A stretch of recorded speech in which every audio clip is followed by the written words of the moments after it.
ताजा तरीन खबरों के लिए बेल आइकन घंटी दबाइए, सब्सक्राइब कीजिए मेवात आज तक चैनल को। अस्सलाम वालेकुम, नमस्कार, सत श्री अकाल। मैं हूं अरशद बीसरूर, आप देख रहे हैं मेवात आज तक। आइए दोस्तों, आपकी जानकारी के लिए हरियाणा प्रदेश की एक बड़ी खबर दिखा रहा हूं, जहां कोरोना वायरस महामारी से पूरी दुनिया परेशान है। वहीं संपूर्ण भारत में कई महीनों से लगातार लॉकडाउन चल रहा है और इसी लॉकडाउन की वजह से छोटे व्यापारी, छोटे कर्मचारी तथा गरीब जनता आर्थिक रूप से कमजोर हो चुकी है।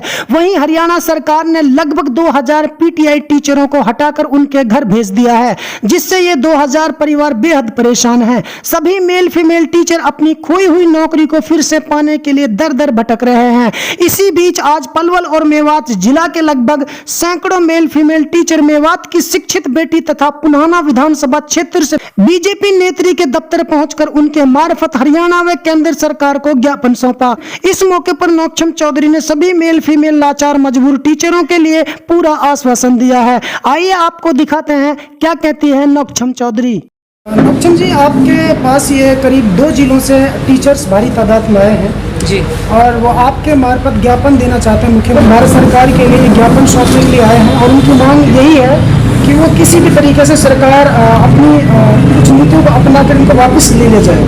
क्योंकि लगभग 2000 के समथिंग ये टीचर हैं और पूरे बेघर हो चुके हैं और लॉकडाउन चल रहा है। लॉकडाउन के चलते ही इनको हटाया गया है, तो ऐसे में आप किस प्रकार से इनकी सपोर्ट कर सकती हैं? ये उम्मीद लगाकर आपके पास आए। मेरे पास परसों कुछ पीटीआई मिलने आए थे, तो मैंने उनसे ये कहा था एक बार आप ज्ञापन मुझे दें।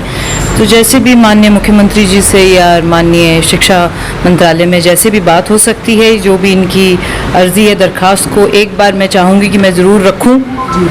और क्योंकि सुप्रीम कोर्ट का भी ऑर्डर उसमें आया हुआ है और जो सरकार है वो सुप्रीम कोर्ट के ऑर्डर के निर्देश अनुसार इस वक्त काम कर रही है। पर जो इनकी प्ली है, जैसे लॉकडाउन चल रहा था और लॉकडाउन के तहत इन्हें निकाल दिया गया है या हटा दिया गया है, उसके साथ साथ जब गेस्ट टीचर्स की भी जब बात आई थी तो उन्हें जब तक नए नहीं नियुक्त किए गए थे तब तक उन्हें लगाए रखा था।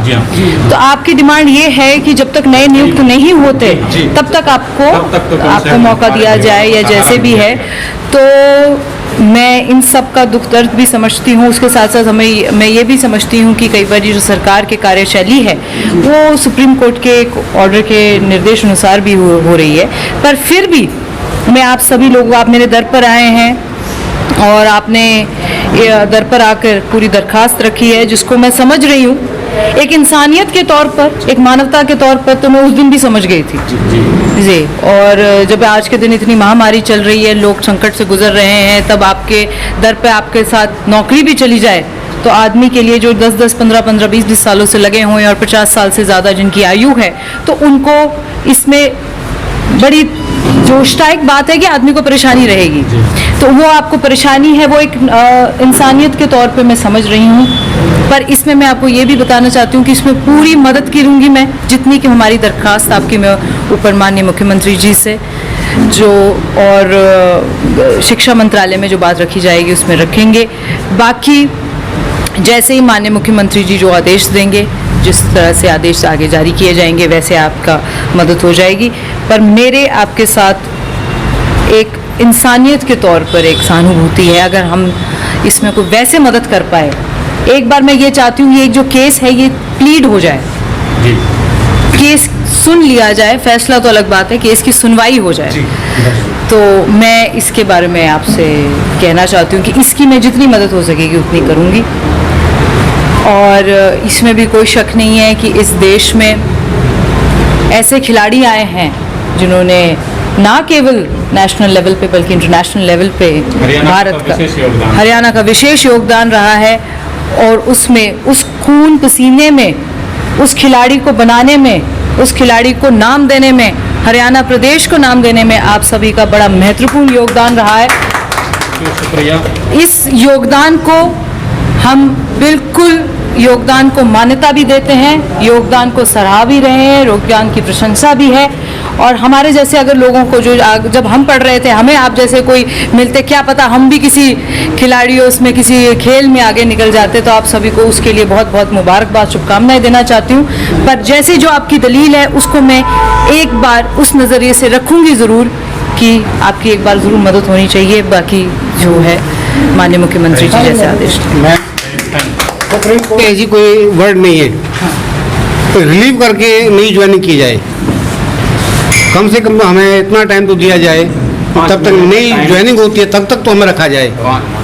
बच्चे भी सफ़र कर रहे हैं जी। और जबकि सरकार ने एफिडेविट दिया है कल कोर्ट में एक इनका काम केवल 6 to 8 है। मैम को गलत एफिडेविट दिया गया है। हम 9वीं पढ़ाते हैं, 10वीं पढ़ाते हैं, 11वीं 12वीं फिजिकल सब्जेक्ट लेते हैं सारे भाई, अदर सब्जेक्ट भी लेते हैं। और अदर सब्जेक्ट लेते हैं। गवर्नमेंट के पास अपना स्टाफ नहीं है। कोई भाई मैथ पढ़ाता है, कोई साइंस पढ़ाता है, कोई हिंदी पढ़ाता है, तो तब हमारे लिए कहा गया है कि इनका कोई काम नहीं है अगस्त तक। तो हमारी आपसे यही दरख्वास्त है कि हमें वापस काम पर लिया जाए। हम पलवल और मेवात ज़िले से आए हैं और लगभग 100 से ज़्यादा पीटीआई अध्यापक जो 10 साल पहले सन 2010 में हमारी नियुक्ति पीटीआई के पद पर हुई थी और सरकार ने हमें 10 साल बाद हमारी नौकरी हमसे छीन ली है और हम सभी रोड पर हैं।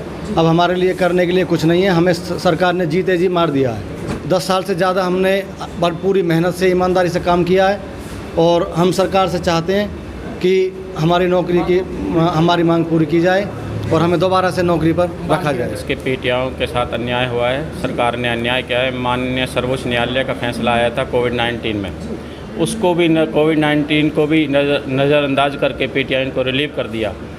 3 दिन के अंदर अंदर सबको रिलीविंग दे दी गई, जबकि ये सभी लोग सरकार के से कंधा मिला के कंधे से कंधा मिलाकर सरकार के साथ काम कर रहे थे। उन बच्चों का नुकसान किया है जो ऑनलाइन जिन्हें पढ़ाना ज़रूरी था, उनको पढ़ाई करा रहे थे, जिनकी सर्वे में ड्यूटी लग रही थी, फैमिली आईडी बना रहे थे, बीएलओ सुपरवाइज़र थे, वो हमारे सभी साथी सरकार का काम कर रहे थे। लेकिन उस सभी को नज़रअंदाज करके इनको घर का रास्ता दिखा दिया गया। ये सरासर अन्याय है, इसके हम खिलाफ हैं। सरकार ने बिल्कुल रोड पे लाके छोड़ दिया है।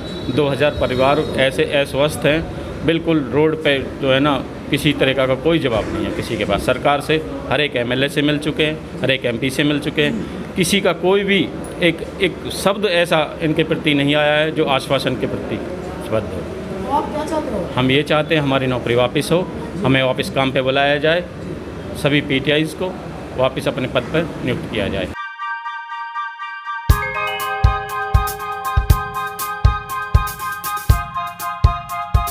मेरा नाम प्रेम कौर पीटीआई है। क्या परेशानी है? आप किस लिए यहाँ नौचंद चौधरी का ऑफिस पर आने हुआ?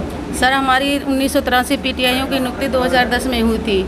सारे प्रोसीजर जो पूरा हुआ था, इंटरव्यू भी दिया, पहले टेस्ट दिया था हम लोगों ने, उन्होंने सरकार ने वो रद्द कर दिया। फिर हमारा इंटरव्यू भी हुआ और जो प्रक्रिया होती है उसके माध्यम से हम सब ने उसमें भागीदारी करी और 1983 का सिलेक्शन हो गया।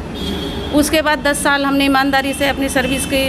उसके बाद सुप्रीम कोर्ट से फैसला आता है कि हमारी भर्ती ही रद्द कर दी जाती है, जबकि कैंडिडेट का कोई दोष नहीं है। यदि दोष है तो चयन कमेटी का है और उन्होंने चयन कमेटी के खिलाफ कोई कार्रवाई नहीं की, बल्कि सभी पीटीआईओं को रोड पर लाकर खड़ा कर दिया।